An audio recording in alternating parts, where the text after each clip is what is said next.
Di dalam tafsirnya Majma'ul Bayan, Syekh Tabrasi menyatakan bahwa ada beberapa pendapat, ada beberapa riwayat atau hadis yang menjelaskan tentang tali Allah. Yang pertama sesungguhnya di Al-Quran. Yang kedua adalah agama Islam. Dan yang ketiga, sebagaimana diriwayatkan dari Aban Ibn Tughlab, dari Ja'far Ibn Muhammad alaihissalam, yang berkata, Nahnu hablullahilladzi qala wa'tasimu bihablillah jami'an. Kami, Ahlul Bait, adalah tali Allah yang Allah berfirman, berpeganglah kamu dengan tali Allah secara keseluruhan. Secara keseluruhan tentu saja bukan hanya dalam konteks kuantitas ya, semuanya. Tetapi bahwa secara totalitas berpegang pada tali Allah. Baik kepada Al-Quran, baik kepada Islam, juga termasuk tentu kepada Ahlul Bait alaihimussalam. Walaupun ini patut saya garis bawahi, ada banyak orang yang kemudian mengatakan, udkhulu fi silmi kafah, masuklah ke dalam Islam itu dengan kafah secara menyeluruh. Untuk dapat kemudian kafah secara menyeluruh, secara totalitas, seseorang harus kemudian belajar ke dalam seluruh bagian dari Islam, memahami seluruh dimensi Islam, sehingga ketika dia memahami keseluruhan dimensi Islam itu, maka dia baru bisa kemudian menjadi kafah. Tetapi ketika dia hanya memahami sebagian kecil, maka dia hanya masih kemudian masuk ke dalam Islam itu dalam pola yang belum komprehensif. Demikian juga ketika berpegang pada tali Allah ini, sebutkan tadi bahwa dia tentu harus berpegang pada keseluruhan tali Allah ini secara keseluruhan. Kenapa? Karena mereka semua ini, baik itu Al-Quran, baik itu agama Allah ini, maupun Rasulullah SAW, ataupun Ahlul Bait alaihimussalam, merupakan cahaya yang Allah turunkan. Kenapa kemudian Ahlul Bait alaihimussalam merupakan bagian dari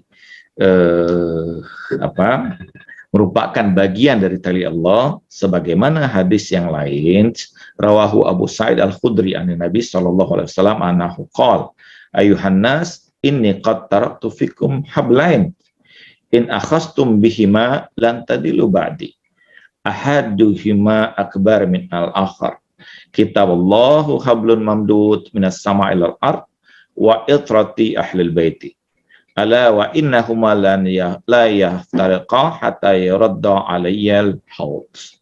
Rasulullah mengatakan bahwa wahai manusia, sesungguhnya aku tinggalkan kepada kalian dua tali yang sekiranya kalian mengambil keduanya, maka sesungguhnya kalian tidak akan tersesat selama-lamanya.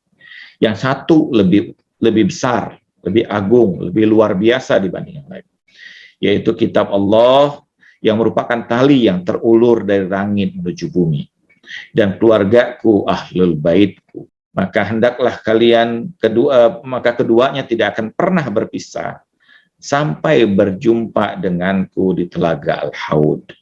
Ini adalah hadis dari Rasulullah SAW, diriwayatkan dalam banyak kitab, termasuk di Mustadrak Al-Hakim misalnya, bahwa ini menunjukkan bahwa Ahlul Bait alaihissalam adalah tali Allah. Berpegang pada tiga hal ini menunjukkan kemudian kita berpegang pada tali Allah Subhanahu wa taala. Ada arah yang akan ada yang akan menjaga kita.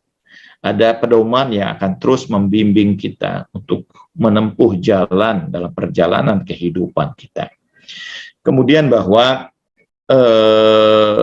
dalam konteks kemudian berpegang pada tali Allah dalam konteks yang pertama tadi, berpegang pada agama Allah, pada Ahlul Bait alaihissalam, pada Rasulullah SAW, pada Al-Quran, itu bukan ada beberapa hal yang penting. Yang pertama tentu saja bahwa ini kita menerima dengan membuka hati kita untuk menerima kebenaran dari mereka. Baik itu dari Al-Quran, dari syariat yang diturunkan oleh Allah melalui Rasulnya, dan juga apa yang disampaikan oleh Ahlul Bait alaihissalam. Apa yang disampaikan oleh Ahlul Bait alaihissalam itu adalah cahaya yang akan menerangi hati kita. Sebagaimana misalnya Imam Ali Ar-Ridha alaihissalam menyatakan bahwa lau arafun nas mahasina kalamina latabauna. Kalau saja manusia itu tahu apa yang kami sampaikan, mereka akan mengikuti kami. Kita seringkali kemudian ditutupi oleh beragam tirai yang berusaha untuk menghalangi kita, untuk menyau hikmah yang disampaikan oleh Ahlul Bait alaihissalam.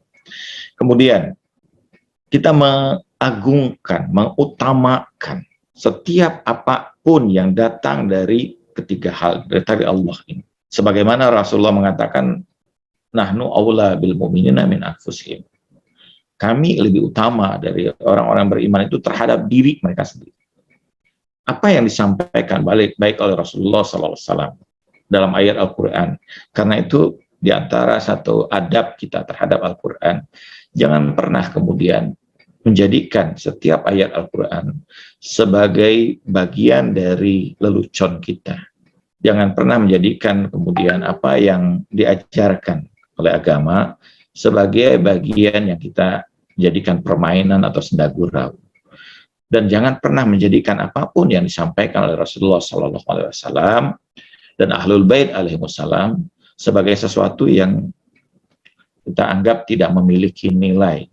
Karena itu merupakan bagian dari berpegang pada tali Allah Subhanahu wa Ta'ala. Menganggap itu semua adalah keagungan.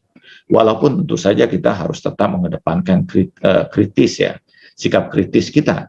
Karena tentu saja ada banyak hadis dan riwayat yang belum tentu kemudian betul-betul berasal dan bersumber dari Rasulullah dan Ahlul Bait alaihissalam. Ini juga terjadi. Karena itu tentu memerlukan kemudian orang-orang yang memang menguasai bidang-bidang tersebut untuk kemudian mampu menjelaskan kepada kita. Tetapi bahwa beragam nasihat yang baik yang datang dari Rasulullah dan Ahlul Bait alaihissalam itu sesuatu yang harus kita agungkan, harus kita utamakan, dan harus kita dengarkan. Suatu saat Rasulullah SAW tengah berjalan, dan tiba-tiba Rasulullah berhenti dari berjalan dan membalikkan tubuhnya. Karena Rasulullah mendengar ada langkah-langkah yang mengikuti dirinya di belakang. Ketika Rasulullah berbalik ke belakang, Rasulullah kemudian melihat bahwa ada Salman dan Abu Dzar yang melangkah di belakangnya dengan mengikuti setiap pijakan yang telah dipijak oleh Rasulullah SAW. Sehingga Rasulullah bertanya kepada keduanya, apa yang kalian lakukan? Mereka berkata, kami meyakini bahwa engkau tidak mungkin menginjak satu tempat kecuali bahwa tempat itu mulia untuk diinjak. Karena itu kami menginjak tempat yang mulia itu dengan mengikuti langkahmu ya Rasulullah.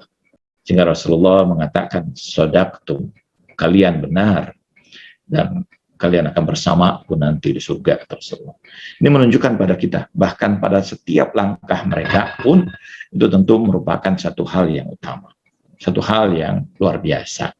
Yang ketiga, bahwa dalam konteks berpegang pada tali Allah ini, yaitu bahwa kita meyakini dengan keyakinan yang kokoh bahwa apa yang diajarkan baik oleh Al-Quran maupun oleh Rasulullah dan Ahlul Bait alaihissalam itulah sebaik-baik jalan dalam menuju Allah Subhanahu wa Ta'ala.